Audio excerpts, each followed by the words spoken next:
This is New York City. Often referred to as the Big Apple, it's a city with the highest population in the United States and is often the quintessential picture of what one sees when they imagine a metropolis. It is home to Broadway, some of history's most notorious mobsters. It's not Leviosa, it's Levio. And is a city often used as the home base of many famous superheroes. You better get used to this view, because in Spider-Man Lotus, you'll be seeing a lot of it. Now here is a visual representation of nothing happening. Are you enjoying all this nothing that's happening yet? Good, because this is also something you'll be seeing quite a lot of. Of course, now you're wondering to yourself, did I miss something? What the hell is Spider-Man Lotus? Well, if you like the New York City skyline and a whole lot of nothing happening, allow me to take you on a journey exploring possibly one of the worst Spider-Man experiences you will ever see.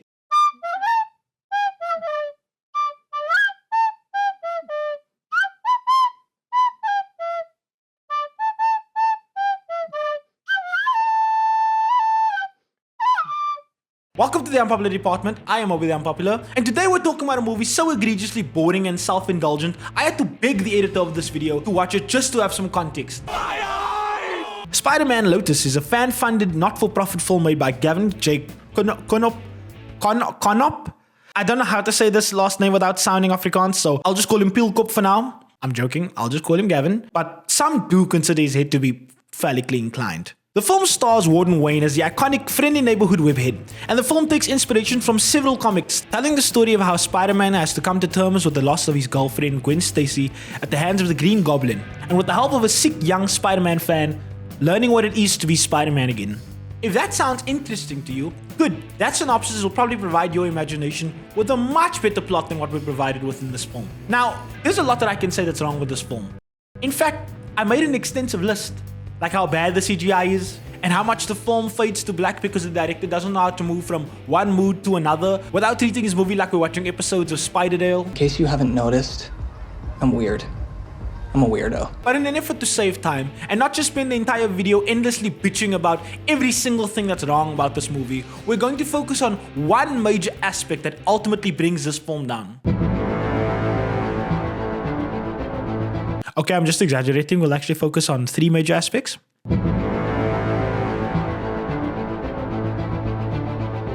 I want to start with the worst aspect of this film first. You see, Spider-Man Lotus is more of a character drama than necessarily a superhero film. Now, this is not too uncommon. I actually think of the original Sam Raimi Spider-Man 2 also as more of a character drama. Not to say that it's not also a superhero film, since a lot of people seem to think that it is one of the best superhero films of all time. But what this means for the film is that we spend a lot of time with these characters doing character stuff. And unfortunately, these are probably the worst versions of the characters that you will ever see. At the center of our story, we have Penis Parker, or Spider-Man obviously, as well as Gwen Stacy, Harry Osborn, Mary Jane Watson, and a young boy named Robbie.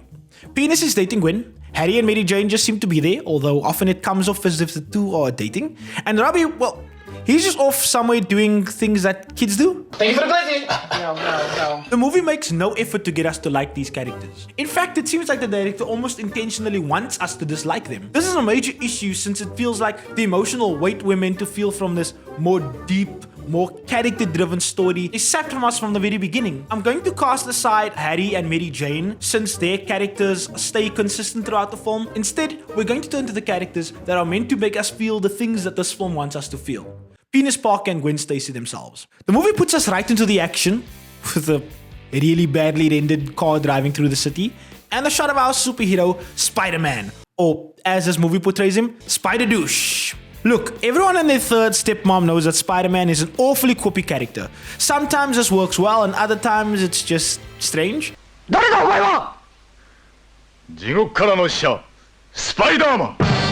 Renditions of the character probably change up the reasons as to why he does this, but often it seems to come off as a coping mechanism. His jokes are corny, often self-deprecating, and it's clear he's trying to get to the villain while at the same time making light of the dangerous situations he's in. He's clearly aware that some of his jokes are corny and that some of the stuff he says are going to make people cringe. But something about this humor makes him the relatable good guy that we know him as.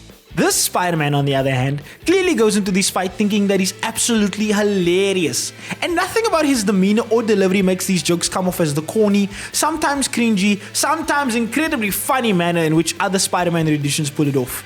Something about it feels almost self-serving, try-hard-like, and maybe even mean-spirited, rather than relatable or even remotely funny for that matter.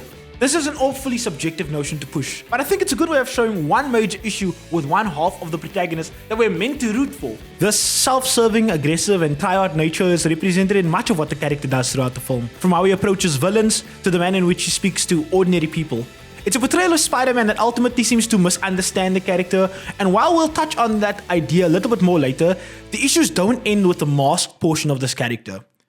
Penis Parker is somehow worse. I think most casual Spider-Man fans know Peter as this awkward, nice kid who could really just be anyone that you know from down the street. He's probably smart, awkwardly charming, and once you know he's Spider-Man, you probably won't even be all that surprised.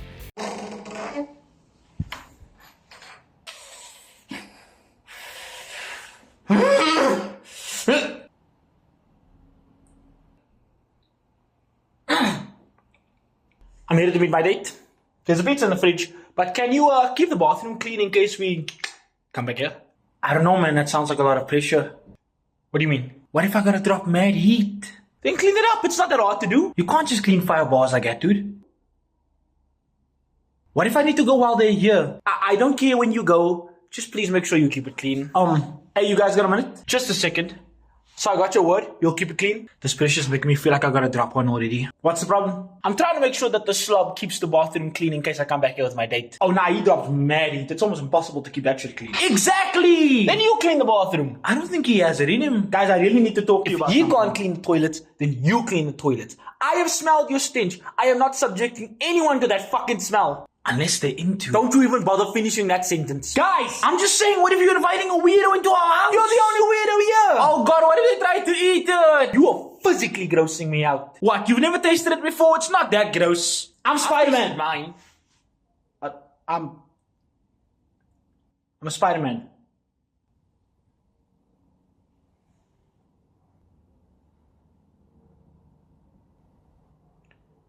You fucking what? Even in the face of adversity, every version of Peter we've seen so far has always made sure to present kindness to the people around him, because that's the kind of person he was raised to be. In Lotus, it feels like Gavin, or Pilkop, looked at the new Batman movie with Robert Pattinson and thought to himself, yeah, that's the Spider-Man that I want to make. And this is evident from the permanent scowl that Peter wears for the entire movie. I do not know Warden Wayne, but whoever was giving him instructions on how to portray both Spider-Man and Peter Parker must have taken a shit in his breakfast every morning before he shot. Because my god, this kid looks pissed in nearly every scene he's in. This must be the angriest Peter Parker I've seen, and that list includes Spider-Man 3's Peter Parker. You want forgiveness? Get religion. Now, after the synopsis that I gave, you could say, Moby, this movie clearly deals with grief. So it makes sense for many of the characters to look angry or depressed. So I suppose let me give you guys some context. Following the opening fight scene, we follow Peter as he arrives late to the movies, where he was supposed to meet Harry, MJ, and Gwen. Oh wait, first we need an establishment shot to avoid explaining why Spider-Man couldn't just make it to an 8 o'clock screening.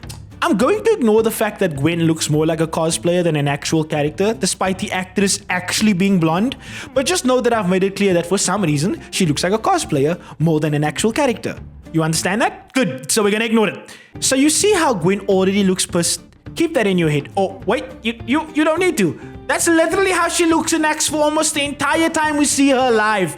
By the time that she's dead, we've only known her as unlikable angry girlfriend, so excuse me if I don't necessarily give a fuck that she died completely off screen through a montage of still images. The film gives us nothing to work with in terms of feeling the loss of this character. At one moment, she's alive and pissed for 5 minutes, the next she's dead and we're just supposed to care. Okay, but she died, and I think many of us have experienced this kind of loss before in other Spider-Man stories. But how does this affect this Peter? Well, he acts like a dick. To everyone. While it makes sense for the character to lash out, nothing about this portrayal of Peter Parker has so far given us a reason to think of him as the good-natured person he is in other renditions. Because all we've seen so far is when he gets to the movies late, he looks angry. And then when he apologizes, he looks angry. And when he's about to propose to Gwen, which he doesn't, he looks angry. Then she dies, and he looks angry.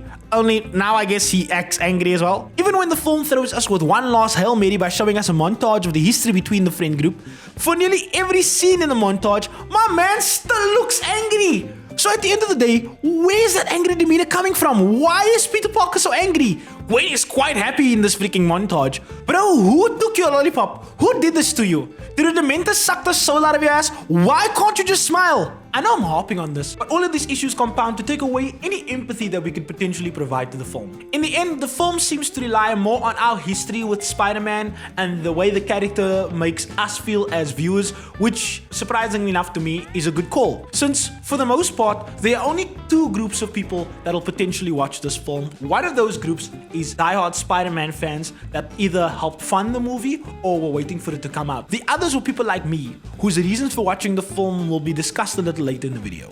Unfortunately, those without the history are left with what the film provides them, and given this really dour, pissed off, completely unrelatable Spider-Man or Peter Parker, it's clear that those viewers are not nearly given enough.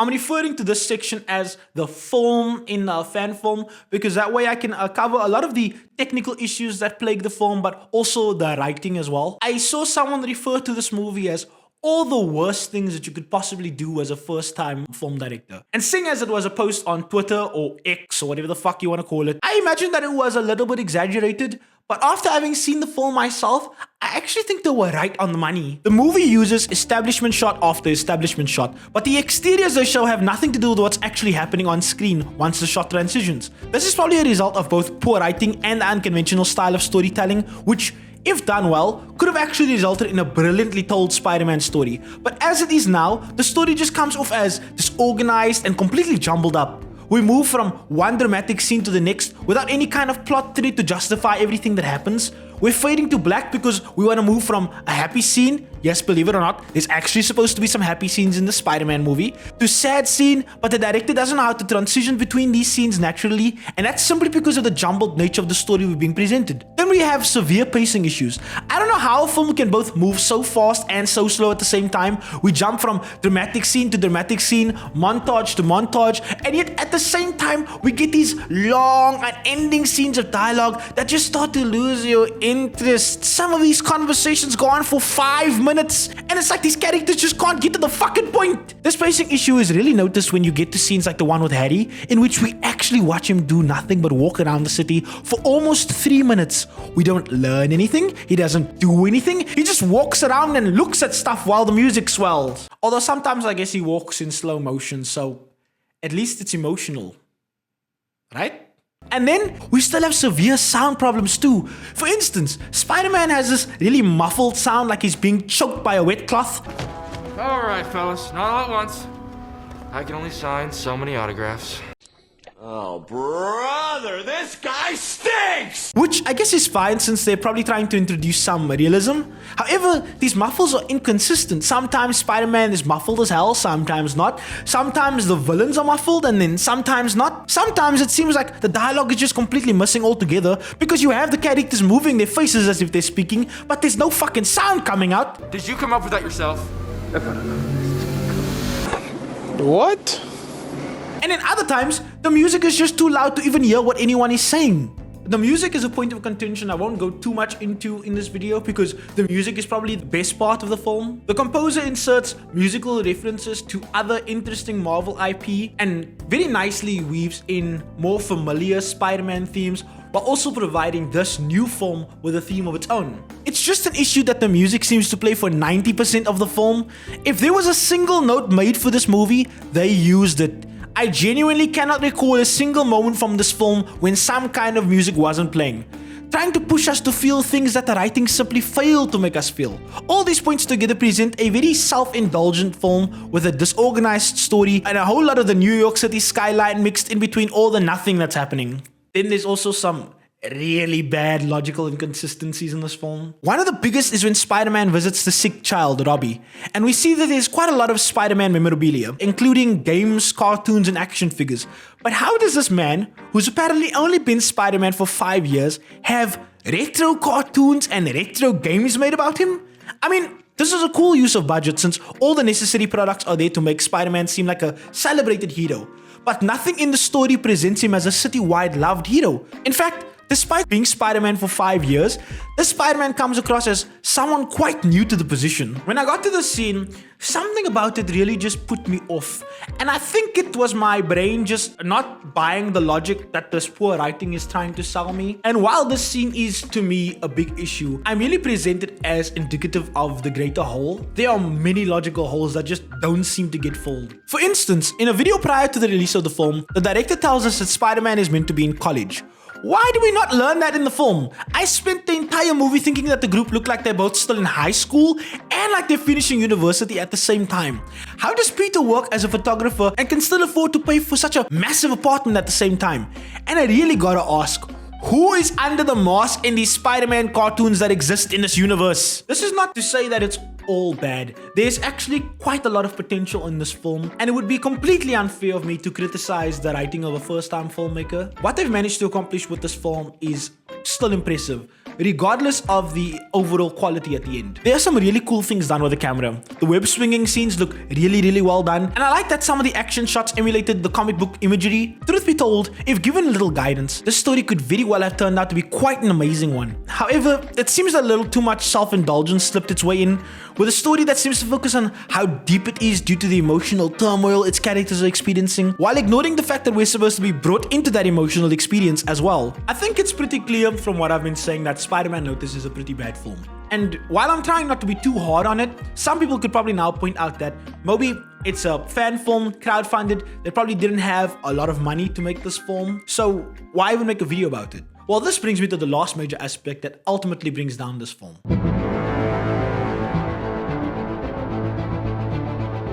I've been alluding to this since the start of the video, but as I said, there are only two groups of people, or mostly two groups of people, who will have watched this film. I mentioned the first group, but to explain the second group's motivation, it's time I shed a little light on why I've been somewhat critical of both Gavin and to some extent Warden Wayne. You see, these two wrote the film together and had pitched the movie to Spider-Man fans on the crowdfunding site Indiegogo, citing their own fandom of Spider-Man and promising to present a more comic-accurate story made by real die-hard Spider-Man fans.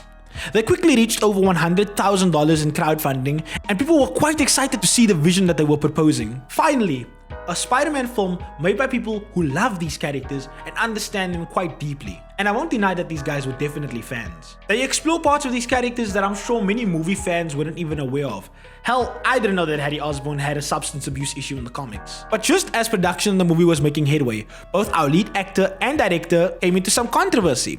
Leaked messages from both Gavin and Warden showed their casual use of slurs, both racial and homophobic, and while both seemed to play off these messages as if they were from years ago, some of the conversations leaked were definitely decent enough to still be problematic. Further issues arose, leading to the VFX team that was originally working on the film to all leave, which likely explains why the VFX might have been rushed and didn't come out quite as good as the artist likely could have made it, given the time and budget. On top of that, you had other actors writing off the film completely, and there were even some donors asking for refunds, which Gavin refused to provide them with. For a better rundown of the controversy, I will link to an article in the description, but everything about what had been leaked and the consequences thereof did not paint a very good picture of our director or our lead actor. And so I think the second group of people with a vested interest in watching this film were those who simply came to see what kind of movie this group would put out. Some of them were likely hate watching the film, ready to just shit all over the movie, and others went in probably with pure curiosity. I won't deny that I went in with a